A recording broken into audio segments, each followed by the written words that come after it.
Yeah, so I would just want to add a couple of points before starting the session. So one point is basically, for example, so we have this workshop for the ATAC-Seq, single cell ATAC-Seq. So you can ask your queries in between the session also, or you can ask all your queries at the end of the session also. And you will get the recorded lectures tomorrow morning. So every time, basically when we have a session, so next day you will have the recorded lectures access. So in the same group, WhatsApp group, they will provide the recorded lectures. So basically they will provide the YouTube link. You have to open that particular link with the email ID that have used for the registration. Then the third part is basically, for example, for this workshop, so it will take 1 to 12 working days after the workshop for getting the participation certificate.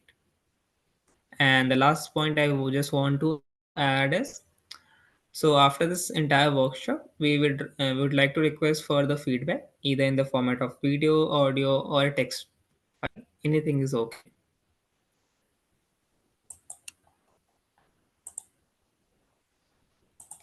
Okay, now let me share my screen.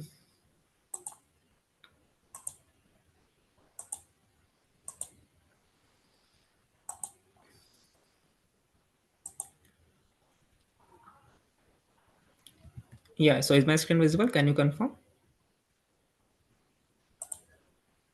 Yes. Yes. Okay, perfect.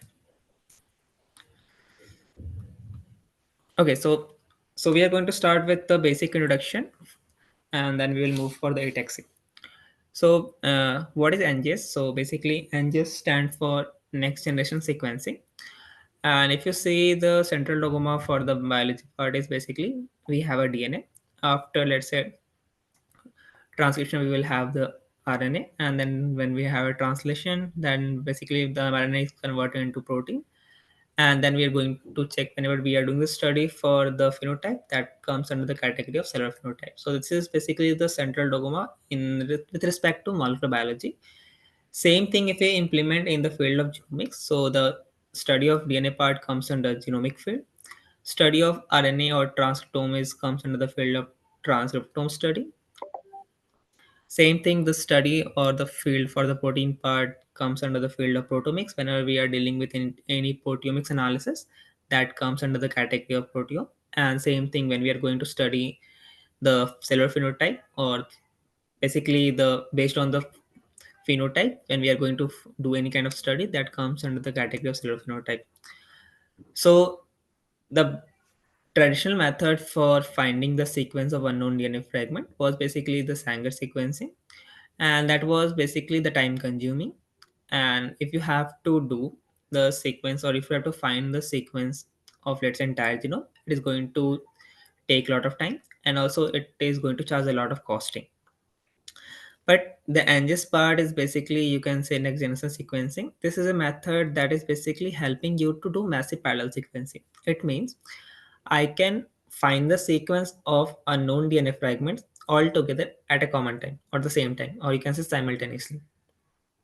Previously, what was happening is, like, basically, let's say we try to find the sequence of this first DNA fragment, then we move to the next DNA fragment or unknown DNA fragment to find the sequence.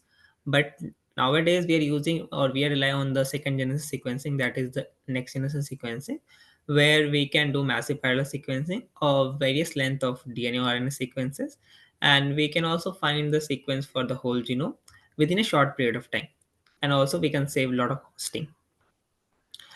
Now moving forward, so we also have the evolution of sequencing. So initially we have the first generation. Within the first generation, we have the Sanger sequencing and Maxim Gilbert sequencing method.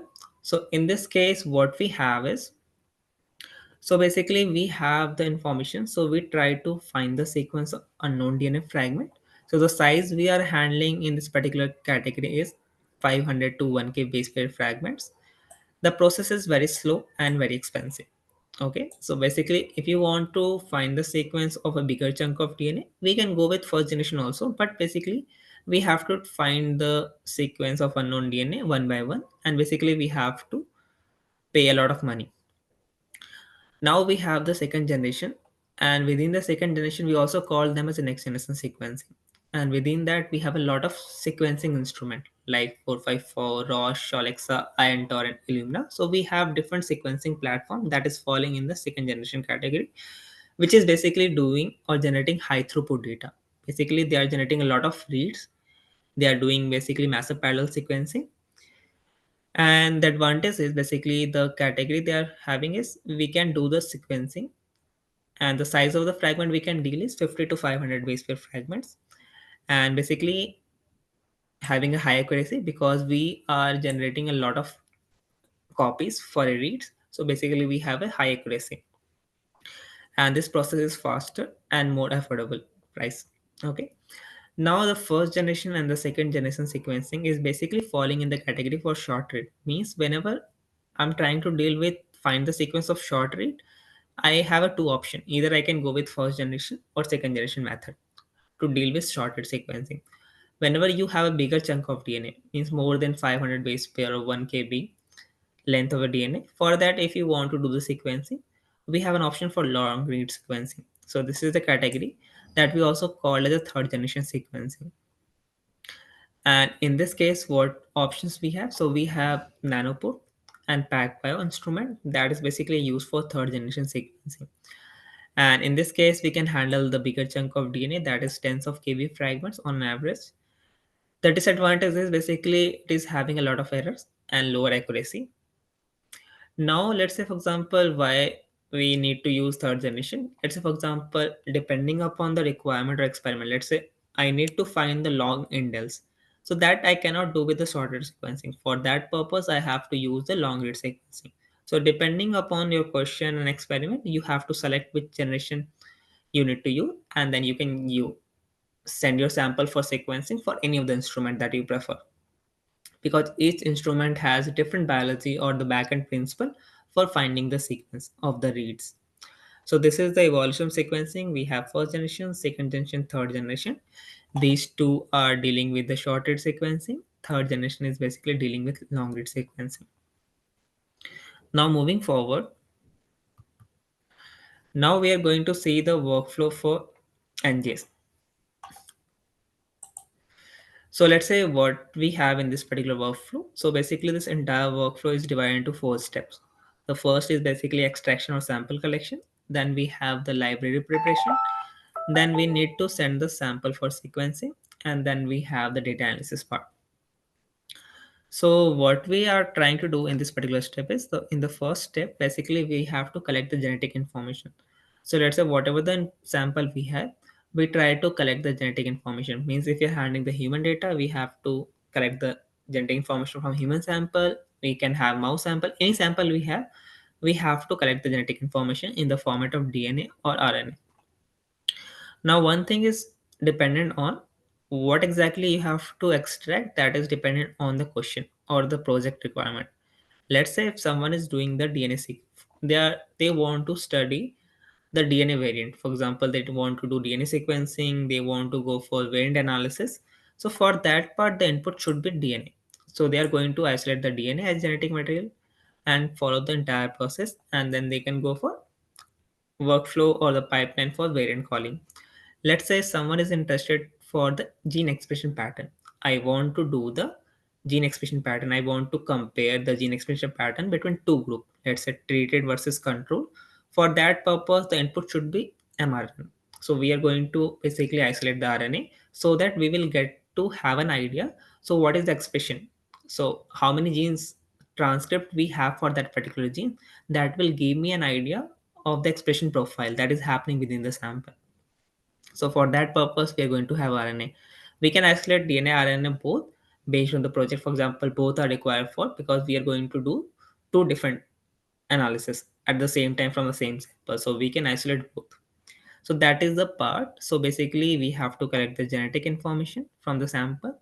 Second thing is sample type can vary because, as I was saying, depending upon the requirement, whether you're going for the single cell analysis or RNA-seq analysis, you need to isolate, let's say, RNA. Whether you're going for whole genome sequencing, DNA sequencing, for that particular part, you have to deal with DNA. Then the next step is basically library preparation. In this case, what we are trying to do is Basically, we have a bigger chunk of DNA that we call as a template, let's say. So each, we have to send the sample. It means we have to send the reads or the DNA to find the sequence. So we have to send the reads or the sample to for sequencing. So each sequencing has their own requirement, or there is a category. So let's say, for example, if I have to use the Illumina, so let's say Illumina has a condition. They can handle the read that is having a length of, let's say, 50 to 150 base pair. Let's say I'm giving a just dummy example. Let's say, so this is the condition, and this is my template DNA, which is having a length of 2 kb. So this is not going to fulfill the requirement because the sequencer can handle the read having a size of 50 to 150 base pair. But this read I am handling is around 2 kb. So we have to fulfill the requirement. So basically we are going for the fragmentation. So we have to split this bigger chunk of template DNA into smaller fragmented DNA. So basically we are going for fragmentation. So we have a lot of process for fragmentation. We can go for enzymatic way, or we can go for sonication. So the ultimate goal is we need to create a fragmented DNA. Now we have the fragmented DNA. Now what we have to do is we have to add the adapters. So adapter is nothing but a stretch of DNA sequence, and the role of adapter is, if you know, let's say for example, the ultimate thing is, let's say if I'm going to use Illumina, so Illumina has a flow cell, okay, and it has a couple of lanes. If you zoom any of the lane, so basically what you will see is there is a surface and you can see a lot of spike, okay. So these spikes are nothing but the complementary sequence of the adapters you're going to use. It means, let's say if I'm, the adapter sequence is, let's say AA, let's say for example this is the adapter sequence, let's say. So the sequence that is present here will be the complementary, that will be kind of TTAC. So this is the sequence that will be present. So the role of adapter is basically it is going to help anchor that particular read. Basically it is going to help to capture the read so that we can do the sequencing. So basically we can create the copies and all. So that is the role of adapter. So we have to add the adapters from both the end, and basically we will have the complementary sequence of the adapter that is present on the surface of the flow cell. Now when we are going to load these samples, so basically read will float, and then because of the complementary sequence they will bind in this particular way. So this is the reason that is the adapter which has the complementary sequence. This is your DNA, the green region, and then again we will have the adapter. So basically now we have captured the fragment. Now we can add the other factors enzyme so we can do the chain elongation. So that is the process. So for that process we need to prepare the library. So that's why we are going to add the adapter. So that is the concept of adapter. So adapter is basically helping the DNA fragment to bind to the surface of the flow cell. Same thing when we use the bead. So bead has also a spike. So that the role of bead is also the same. Bead has a spike. That spike is basically the complementary sequence. They're going to capture the reads in this particular manner so that we can do the chain elongation. Now let's say one more thing is, as of now we have added adapters. Sometimes you will also see the concept of barcode. So what exactly the barcode is, let's say this is adapter, then we try to add, this is the barcode, then let's say this is the green region, and then again we have the adapters. So this is the barcode we try to add because sequencing is costly. So let's say for example we have a lane. So let's say for example, let's say I'm just giving one example. Let's say this is one lane, and in this lane for example I can load, let's say x amount of data. For example I can load x amount of sample, okay. So let's say that can produce, let's say 150 GB data, okay. Now I have sample A, and that is going to produce, let's say 75 GB data, let's say, okay. So I'm going to add sample A in this particular first well. Then I'm not going to start the sequencing because let's say if I'm going to put it on run, so it will do the sequencing, it will generate the data from sample A, whatever the raw data it will. But basically I have sample B, let's say, and the size of the sample B is, let's say, 50. So if I'm going to load sample B in the second, basically I have to pay a lot of money, because basically in this particular portion can cover 150 GB data. So if I'm going to combine 70 and 50, which is less than 150, it means if I have to save the money, so what people are doing, they are going to do the pooling. So basically they try to combine the sample A and sample B, do add in the same well, do the sequencing, and then they will segregate. So the logic is simple. What they are trying to do is, there is sample A. We will try to isolate the genetic information. That is the one thing. Then you will add a tag to each DNA, or let's say transcript. So this tag is basically called as barcode. Okay. Now I'll do the same thing for B. We will have the, let's say I'm trying to isolate the RNA. We will add a tag, a unique tag for sample B. So this tag will be different. Let's say this is a tag. So this tag will be different. Okay, so there will be a different tag for B sample, there will be a different tag for A sample transcript. Okay, now you're going to combine in the common bucket. So let's say I'm going to pool it. Okay, now I can send the sample for sequencing, and whenever we have to segregate, means whenever we have to identify this transcript is coming from sample A or sample B, we can use the barcode tag to identify. So that is the concept of demultiplexing. Multiplexing means combining multiple samples. For sequencing, demultiplexing, basically you're going to segregate based on the tag. So that is the concept of demultiplexing. So that is the concept when you're going to hurt the logic of barcode. So then we have seen what is the concept of adapter. Then we have seen what is the logic of barcode, because barcode is going to use for the single cell. And Now, yes, any question, any doubt? yeah, this is a bit new concept for me, so I may ask a few questions. Yes, Um, so why we are trying to do multiplexing? I mean, we took the sample from one cell, we broke them into fragments, and yes. then we could have used a single type of adapters on that sample, but then we are not doing that. We used two different adapters on by dividing the sample into two buckets and then mixing them again. So like what are No, the so we are benefits? using the same adapter. We are not changing the adapter sequence for any of the sample, Hmm. because the adapter logic is we just have to capture the fragment DNA on the surface. Hmm. We just have Hmm. to hold them. Got it. So adapter sequence will be the same for all the samples. The Hmm. thing is, I'm going to add one extra tag in the read for each Hmm. sample. That will be unique for each sample. So let's say this is the tag, which is, let's say, unique sequence, let's say triple AG. So this is the Hmm. barcode sequence that I have added for sample A.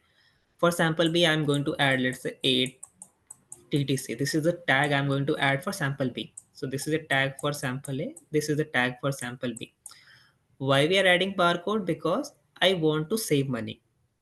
Because let's say sequencing is very costly, so I cannot run sample A separately and sample B separately, because I can do it all together also, because I have the well that can take, for example, x amount of sample or x amount of liquid. Let's say, for example, it can take, let's say, 550 microliter, let's say 100 microliter, let's say, for example. Hmm. You are only going to load, let's say, 50 microliter of sample A, still you have 50 microliter. Hmm. So that's why we are combining with 50 microliter of sample B in the same way, so we don't have to use the next way. Okay. Hmm. So that is the logic. Hmm. Otherwise, if I'm going to load it on different wells, so basically I'm using two different wells. So let's say if Hmm. I'm spending money, or let's say 20K on one well, so I'm spending 40K. So I can Hmm. save 20K if I can do it on a single way. The So tag that, is to identify that they are two different samples. yes, yes, because ultimately this sample is coming from lab A and lab B. So we have to send the sample back. Okay. Mm-hmm. So we Okay. have to segregate, because I cannot send the transcript Mm-hmm. from B to sample A. Okay. It's basically cost saving method, nothing Correct. related to Correct. method. Okay. Yes. Okay. ठीक. Yeah, this is cost saving for, let's say, RNA, but for the single cell, we have to identify. When we are going for the next upcoming slides, it will Hmm. be more clear why we are adding the barcode in the case of single cell. Hmm. But as Okay. of now, you can just focus on this is the cost saving, so that basically we can load, we can do the multiplexing, we can combine multiple samples all together. So that, because ultimately the thing is, we already have the information for genetic information. We already know this genetic information is coming from which sample because of tag. So anytime we can segregate them. Hmm. Okay. Yeah, so that is a part of library preparation. Sometimes we have the amplification within the library preparation. Means, let's say, depending upon the quantity of data you want to generate. Let's say, for example, sometimes for different experiment, I need to have go for 100x coverage. I need to go for 50x coverage. I need to go for 20x coverage. So coverage is nothing but basically sequencing them. It means if this is my reference and this is the reason, if I'm saying 10x coverage, it means on an average there will be 10 reads that is going to support this reason. If you want to increase the amount, basically you, if I'm going for 50x coverage, basically 50 on an average 50 reads is going to support this particular reason. So that is the concept of sequencing depth. How many reads that is going to support that particular reason. So sometimes you have heard of sequencing coverage in the chipset single cell, any kind of analysis where we are going for sequencing, we try to see the coverage also, because coverage is going to help for the alignment. Because if I'm saying, okay, this particular reason I'm not able to capture the, let's say, transcript, because of sequencing coverage, because there is no much read that is going to support those particular reason. So that is the concept of sequencing coverage or sequencing depth. So if I'm saying 100x means on an average 100 reads will be there that is going to support. 50x means 50 reads, 20x means 20. That is the way to read the 20x, 50x, 100x, 10x, whatever the information that is present anyway. Now I need to increase the amount of DNA. Let's say, for example, so the one of the process is simple, that is PCR. So basically, we use the polymerase chain reaction to increase the amount of DNA. So that process is called amplification to attain the coverage part that we want. So depending upon the coverage that we want to achieve, we can go for amplification. So this is the part for library preparation. So we have covered two things: sample collection, library preparation. Then we have to send the sample for sequencing. So in this case, what we are doing is, in this case, we are trying to do the sequencing. Basically, we are trying to find the sequence of unknown DNA fragments. Okay. So we need to read the DNA sequence that is present on the sample. So we have to use the sequencing platform. As I was saying, we have first generation, second generation, third generation. So basically, we have to use second generation when we are handling the short read, because that is cost effective. And when we are dealing with bigger chunk of DNA, long read, so we have to use the long read sequencing platform like PacBio or Nanopore.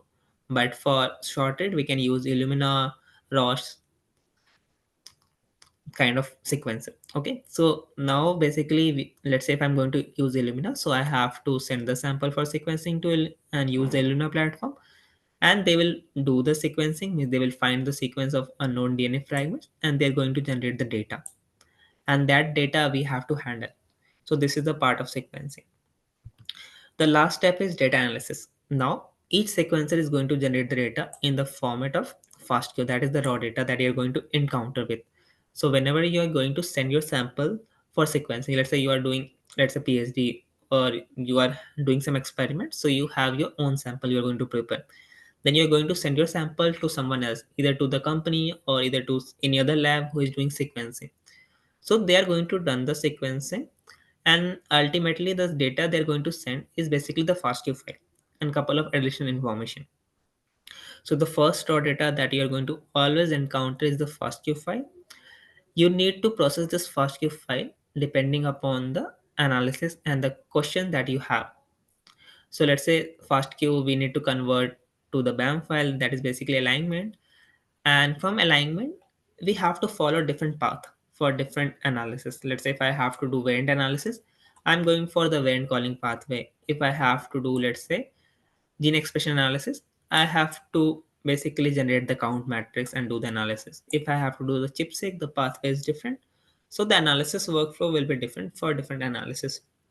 So depending upon the analysis, whether you are handling single cell, RNA-seq, chip-seq, ATAC-seq, whatever the analysis you're going to handle, you need to define the workflow, and then you have to handle the first queue, from fast queue to the BAM, from BAM to other file format, and other algorithm you have to run.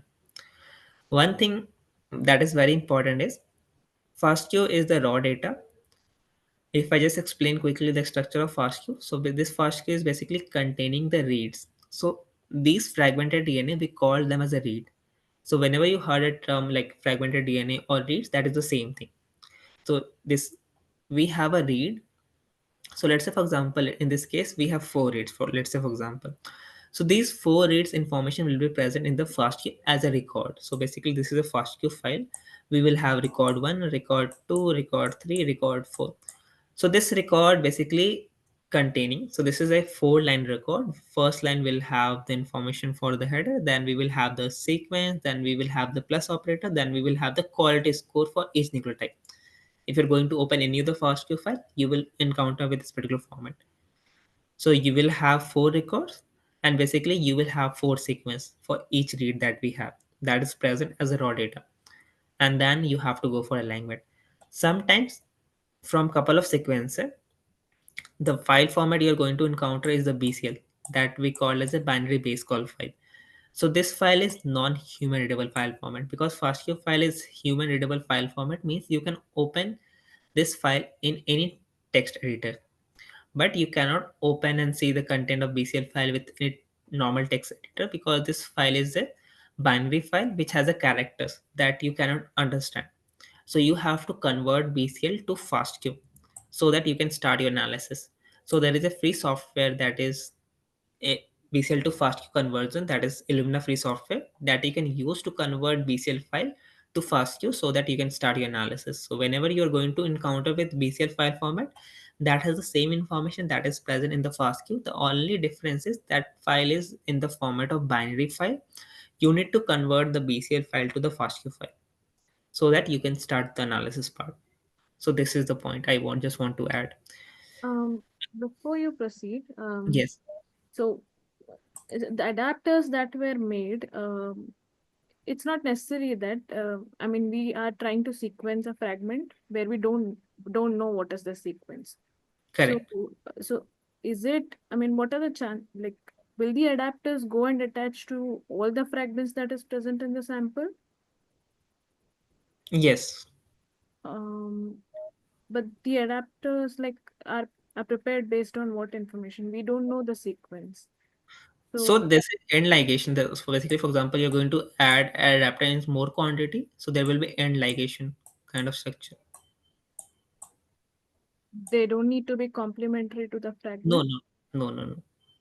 Okay, so it's 100% sure that they'll go and bind to each fragment present in the sample. Yes, yes. So you can just, if you want more details, you can read the wet lab part, how they are doing this, adding the adapters in the read part.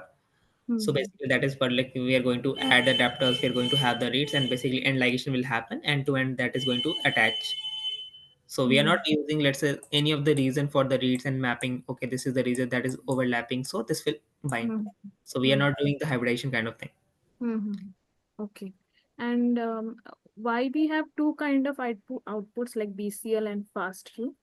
Like, So some sequencer is generating a file BCL, for example, that can easily convert it into the FASTQ. Let's say HiSeq and MySeq, there is a two sequencing platform hmm. that is generating the BCL file. So that is one step before the FASTQ file. Hmm. So every time you will have, most of the time, for example, 90 to 95% time, you will have Hmm. the FASTQ file as a raw data that will Hmm. have the information for the reads.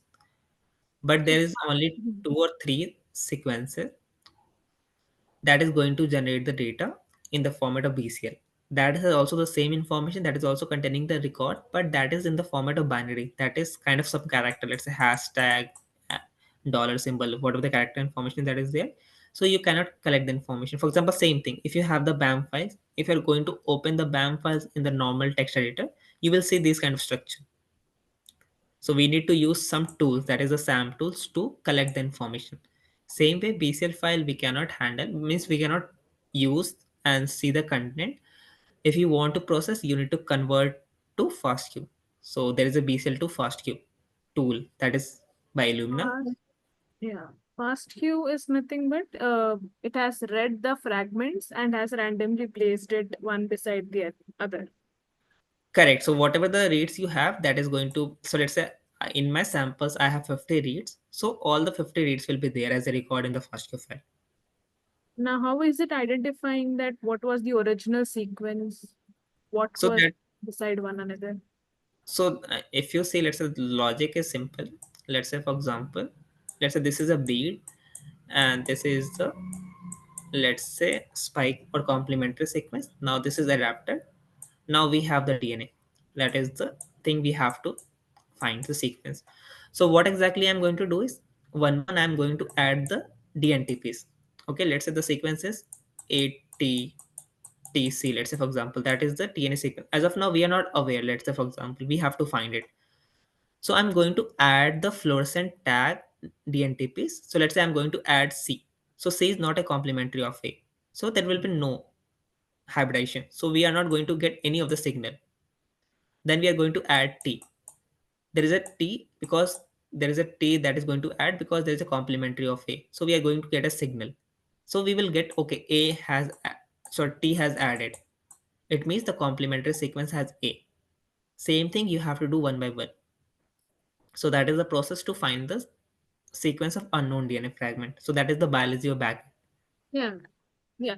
Yeah, I understood how the sequence is formed, but then they were in the form of fragments, right? The Correct. one sequence was broken to four fragments, and now they have got mixed up. It's not like one, two, three, four That's are. why we do alignment. Now, for example, we try to map whatever the fragment we have, we map with reference genome. So that is the concept of alignment. So we have a lot of fragments. Now we have to map. So let's say this read is mapping this region, this read is mapping this region. So we try to map Okay, against okay. Got it. Got it. Yeah. Yeah. Hmm. that. Then what is BAM? BAM is the align files, which is containing the align reads. So for example, it will have the information which read has aligned at what position on the reference, which read is unaligned. So this BAM will also have the same FASTQ record but has additional information. Okay. So Okay. let's say this is my reference, this is read one. So let's say they will have information for the sequence, couple of tag, the position, the chromosome on which they are mapping or they are attached, then the flag quality, and couple of other information you will have. So whenever you're going to open the BAM file, it has a lot of columns, 8 to 9 columns, Hmm. that has the information for the aligned reads and unaligned reads. Both information will be there.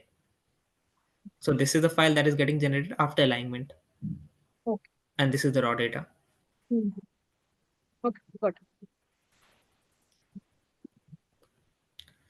Yeah, now moving forward. So let's say we have a couple of application for NGS. So because NGS is nothing but generating high throughput data, doing a lot of massive parallel sequencing. So we can use this NGS field in the field of whole genome, because when we are going for whole genome sequencing, that time also we have to generate high throughput data. Same thing for target region also. Even if you're going for RNA sequencing for doing the gene expression analysis, that time also we are generating high throughput data from NGS platform. Same thing for single cell RNA to find cellular heterogeneity. So cellular heterogeneity is a concept. It means this is my sample, or let's say this is a tissue, and this tissue consists of couple of cells. So cellular heterogeneity is basically need to find out what kind of cell that is present within this sample. Okay, so let's say for example, these cells is, let's say, immune B cells. These two cells, let's say, is T cells. These cells, let's say, is macrophages. So it means this is the kind of heterogeneity, is this entire sample consists of different cells or different cells community. So that we have to find with the single cell. So that is the concept of cellular heterogeneity. So for that particular part also we are using the application of NGS, because we are generating a lot of reads, we are using massive parallel sequencing. Same thing when we are going for chipseq, or let's say ATAC-Seq, that time also we have to use the NGS part.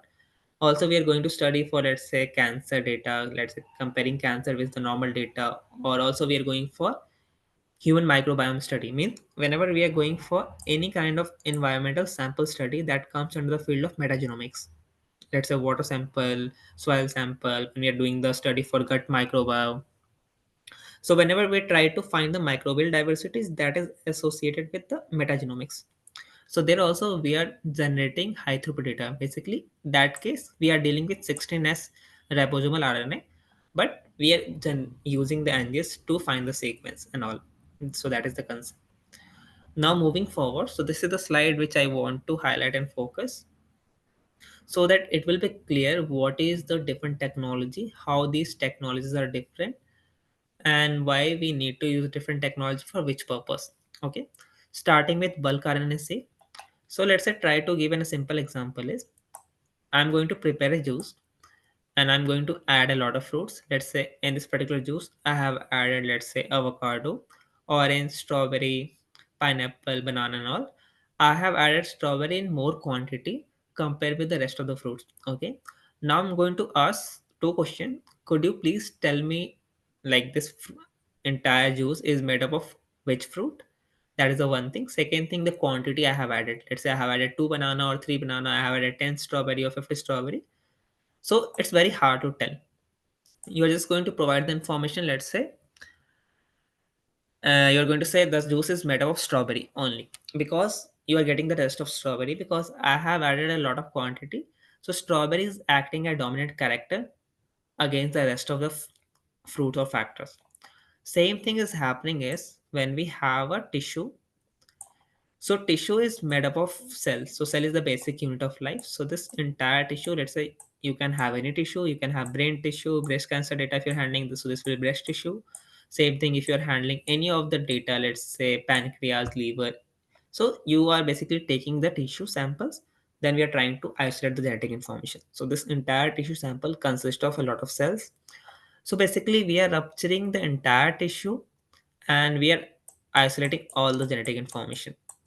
So what is happening is, let's say this particular cell and this particular cell is, I want to see the study, I want to see the expression profile for gene A.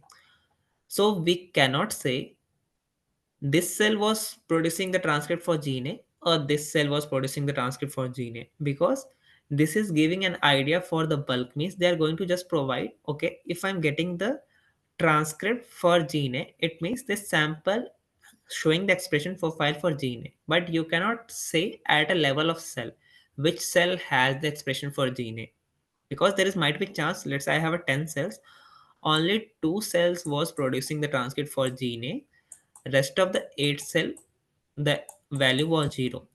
But we are dealing as a bulk category, so that is the concept of bulk RNA. Means you are going to get an average expression profile. But one thing is, you can do the comparison whether the gene expression is present or not in the sample. So same thing, if I have a tumor sample, I have a normal samples, and let's say I have a list of genes that I want to study. Okay, so you can have, let's say, gene A, then I can have gene B, then I can have gene C. So I can see whether the expression profile is high in the normal and low in the, sorry, high in the tumor samples, low in the normal, high in the norm tumor, low in the normal, and let's say gene C is low in tumor and high in normal. Means I can do the comparative study with bulk RNA-seq. Means when you have a question, let's say I just want to see whether the gene is showing expression profile, high expression profile in tumor condition or not compared with the normal.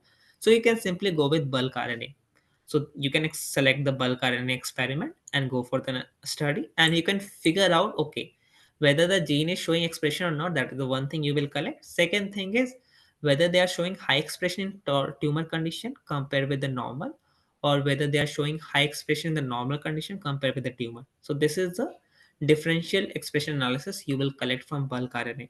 But if you have a question, which cell is basically showing the expression profile for gene A in tumor?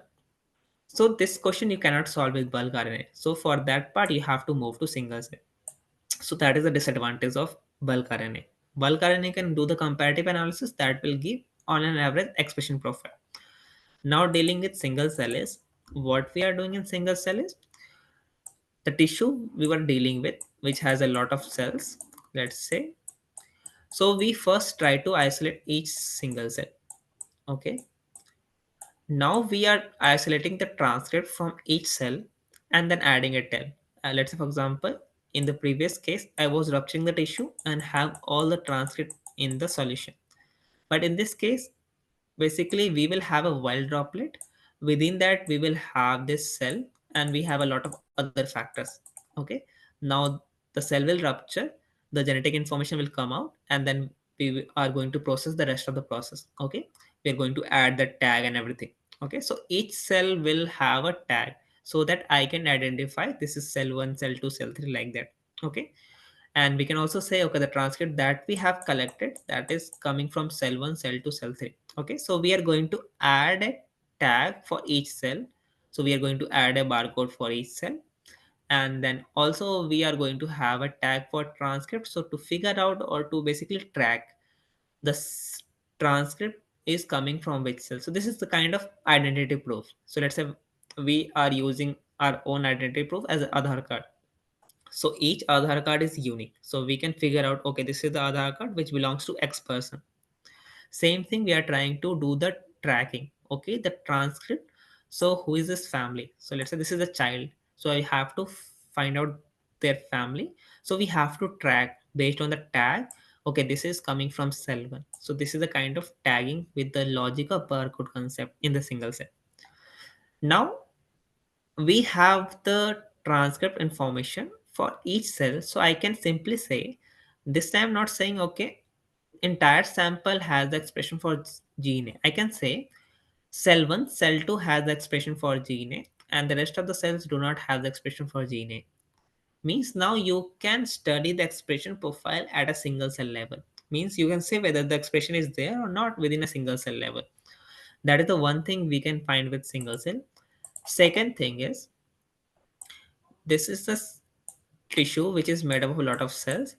So I have to find the cell communities. Means what kind of cell type that is present. Cell type means different cell community, whether it is a, let's say if I'm handling the blood samples, it can be B cells, T cells, macrophages, CD4, CD8. So a lot of cell community that is there in the B cell.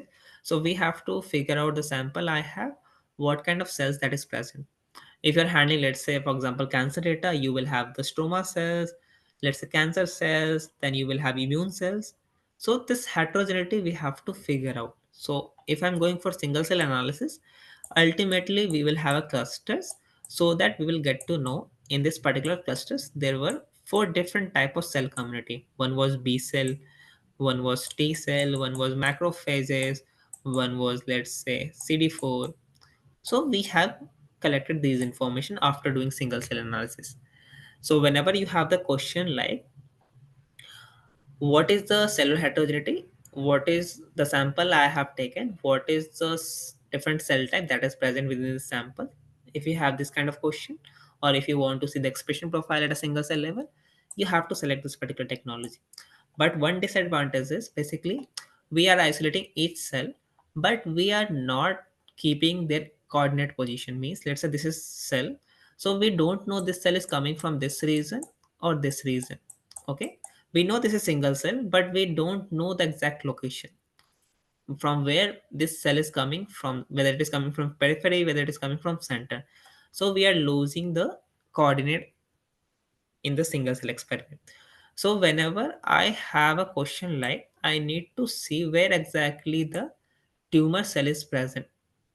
Or tumor cell is present here or this region or this region. If I have these kind of question, I need to go for spatial, because in the spatial part, if you see this picture, we can simply say strawberry is present at the periphery, then we have the layer of grapes, then we have a layer of avocado, then we have a layer of, let's say for example, orange, and then again strawberry. So this is the kind of structure, means we know the coordinates. So when you are going for spatial, spatial is nothing but the combination of single cell plus keeping the coordinates. Means we are doing the same thing, we are doing the single cell plus also we are keeping the location or xy coordinate where exactly the cell is present on the tissue sample, so that we can say, okay, if I'm finding, let's say, tumor samples or tumor cells committed in my samples that I'm handling, so I can say this is the reason where tumor cell is present nearby. Let's say we have the immune cells. I want to do the study how the cell to cell talk is happening, because if there's a tumor cells, neighboring cells is going to interact, because let's say if there is an attack or there is a pathogen or antigen, so my system is going to fight, so they're going to produce a lot of immune cells. So how immune cell is doing the conversation, how they are talking, there will be infiltration of immune cells basically to kill the cancer cells. So these kind of study we can handle with the spatial technology, we cannot do with single cell. So that's why we have a different technology, bulk RNA, single cell, and the spatial.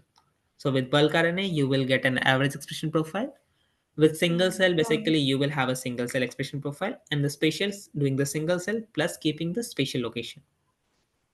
Any doubt, any Okay. question? These are applicable to the physical tumors or blood cancer as well. Anything you will have, like for example, generally with, if you have a solid tumor, that is also applicable. So you just need to In blood cut a thin cancer, slice. I mean, how do you do the spatial recognition? So you It, take the blood it's a sample. but then I may sound silly, but then if it's a liver tumor, you can identify, okay, the tumor is visible on the outer end, so somewhere in that region it's growing, not in the center or in the middle region, but the blood is flowing. No, so for So, example, and for that we cannot do spatial. For example, whenever we have a thin slice of the tissue, hmm, so we can see. So we need the morphology. hmm, So for that part, we do the spatial. For example, we have pancreas cancer, lung cancer, brain cancer. hmm, So we need the thin slice of morphology. Let's say, for example, I'm going to take hmm, this lesion. hmm, So basically, we will have a thin region of this particular tissue, so we can do the mapping. hmm. So Okay. that part we do. And in single cell analysis, once we have identified what were the different types of cells in that sample, Yes. now suppose in that five samples, two were expressing the same tumor genes. Okay. From that, how did you identify like the like which were the two cells? I mean, the gene could have come from cell A or cell B. Um, So you are saying sample one, sample two, sample three. Let's say, for example, that we have three hmm, samples. Okay. hmm. And what is the next part you are saying? So the two samples are expressing the gene that we are looking for. Okay. How did you know which cell uh, released it or which cell was expressing it? So basically, you have, so each cell you're giving a barcode tag. Let's say. So let's say this is a kind of crowd. So Hmm. we have a lot of data points. So that is a cell, and each cell has a unique tag, a barcode. Let's say we don't have an order one, two, three like that. We just given a name to each cell. We already have that information identified. That is the For barcode. every cell type, we have a unique tag. Yes, that is the barcode we have added. So we have, let's say, a logbook or notebook where we have all the cell and we have all the barcode that is given to each cell. Hmm. Now Okay. let's say the count matrix you're going to observe. So let me see if I have the count matrix that I can showcase. Yes. Let's say this is the structure. So what you will have is the row will be the features, then you will have the cells, and you will have the value. Okay. Hmm. So this is the column which is going to provide the information for barcode. So each column will have one barcode, means one cell. So if I have 50 cells, so there will be 50 columns. So there will be 50 Hmm. barcodes, one, two, three, like that. Okay. Hmm. And this will be the features, the number of features we are capturing. And we will have Hmm. the count. Let's say I have a count of four, and let's say here I have a two. It means cell 1, so there are 4 reads that is mapping to gene A in cell 1. There are 2 reads that is mapping to gene A in cell 2. So this is a way to read the information from the count matrix. Okay. Two reads as in two fragments, or what does To that mean? transcript, you can say Two transcripts. Okay. that is mapping to gene A. Hmm. So read this transcript is basically going to provide the expression profile. If you have more transcript means Hmm. in the cell, they are doing the transcription, generating more transcript means more expression is happening. Hmm. Okay. So Yeah. that is the way to read the count matrix. Okay. So same thing we are trying to do it here is we have all the cells, we have the barcodes, we don't have the order, we just have the tag for each cell that is unique. We are going to have a column. So let's say it can be anything. For example, this cell will be here, then this cell will be here. But whenever you have the fixed thing, like for example, when Hmm. you have placed all the cells, that will be fixed now. Hmm. Okay. Then you will have the value, then you will have all the features as a row, and you will have the count. Hmm. So this is Okay. the data you will have in the single cell. Hmm. Now you Yeah. have to do the analysis, so you have to do the category. Let's say this is cell 1, cell 2, cell 3, so you have to do the category, means cell 1 and cell 2 belongs to tumor sample, cell 3 and cell 4 belongs to non-tumor sample. So you can do that comparative analysis. Okay. Hmm. So that Yeah. is the thing. And so far we are discussing the wet lab thing, right? We Uh, haven't yet. Mhm. no, you can say wet lab, but I'm just trying to explain the concept. What is, let's say, for Hmm. example, on the upcoming slides or Hmm. upcoming session, I'm going to use, let's say, barcode features. That time I'm not going to again explain what is barcode, what is feature, Hmm. what is the count matrix, what is Okay. the gene depth. Hmm. Hmm. Okay. So that's why I want to have the first session as a basic so that I Hmm. can give some idea what is happening. So when Hmm. we are going to start or writing the codes, that I'm going to say, okay, I'm going to take the count value. I'm going to take Hmm. the G feature value. So that time you have to understand what I'm going to take. Hmm. Okay. Yeah. So this entire workshop is kind of structured. For example, we are going to cover the theory part. Then we are going to jump into the coding. So I'm going to use the R platform to write the codes and analyze the data. Am I expected to know R coding? Yes. Let's say whatever the coding I'm going to do, I can explain the Hmm. concept, the logic part, but you also Okay. need to practice. You have to start, for example, you need to know how to write the code, how what is data type, data frame, how to create the list, how to create the variables. So these basics, so Hmm. you can watch any of the YouTube series on the Okay. R.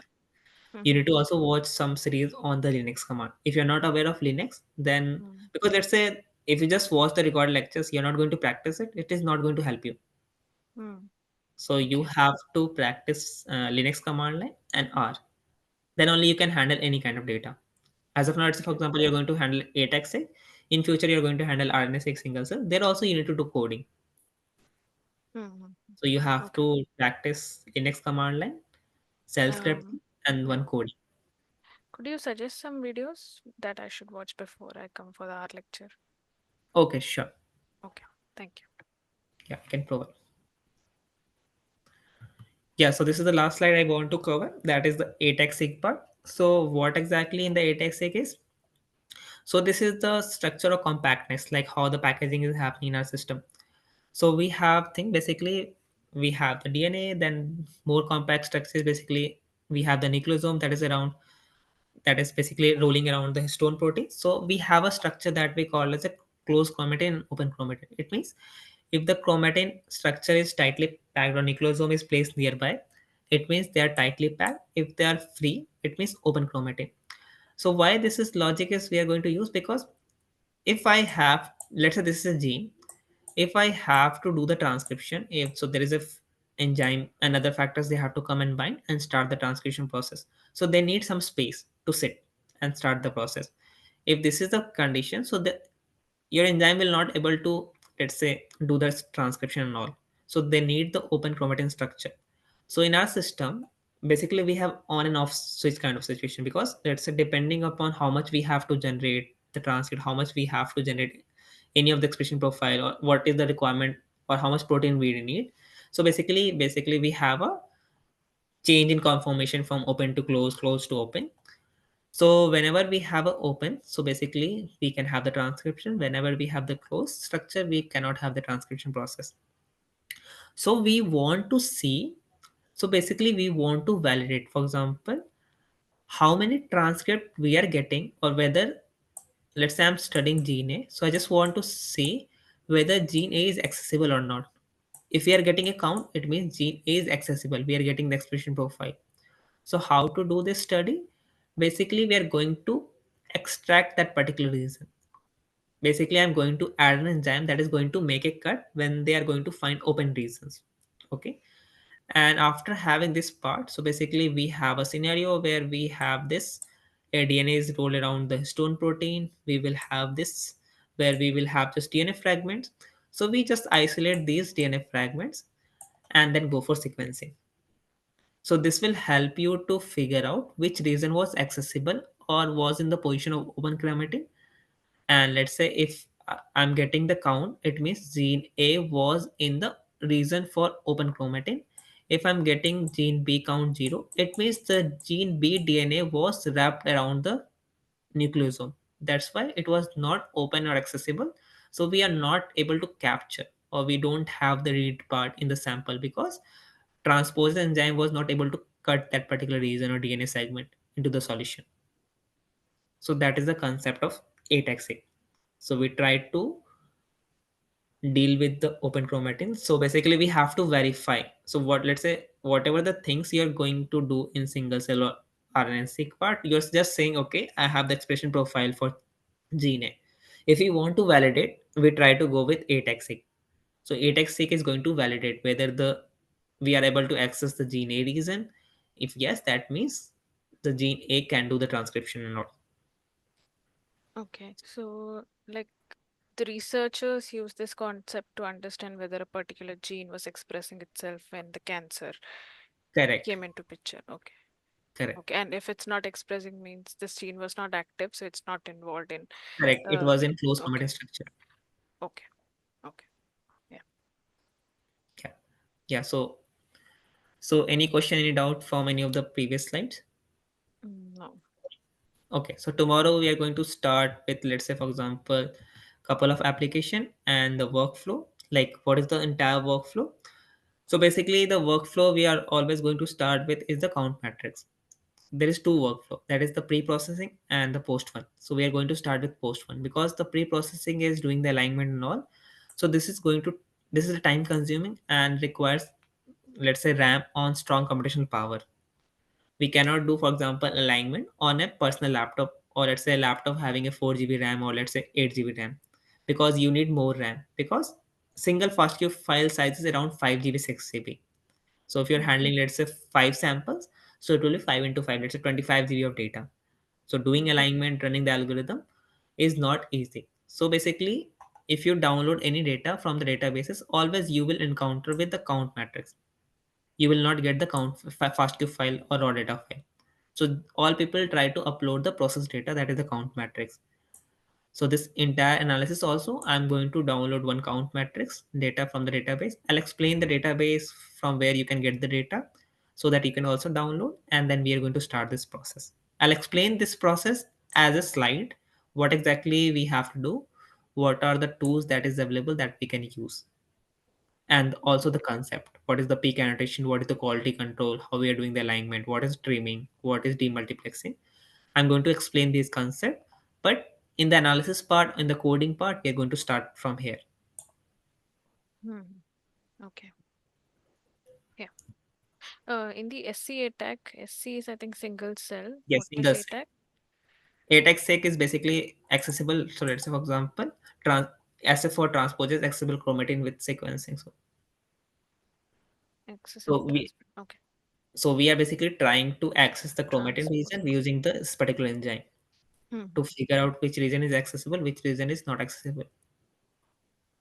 Like from the gene expression, I Yes. mean, we saw the protein, so we got to know that okay, this was being expressed in the cancer cell. Then why are we trying to again cut the DNA and find out the same?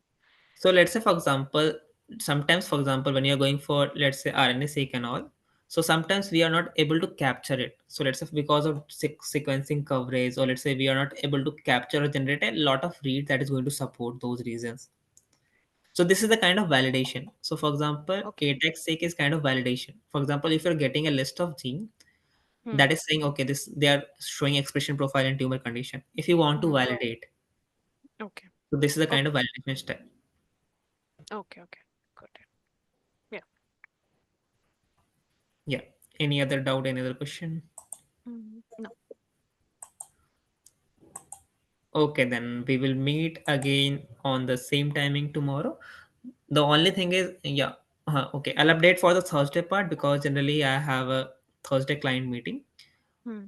at from 8:30 to 9:30. But this Thursday I'll update if there will be a client meeting. So I'm going to Hmm. postpone the lecture. Okay. Otherwise, we will have this lecture on the same timing. So Okay. I'll update everything on the group, Hmm. and I also provide the resource. So I just need to provide the YouTube resources for Hmm. the R R. and the Linux command line. Hmm. Okay then. Yeah. Perfect. I'll provide that. Okay.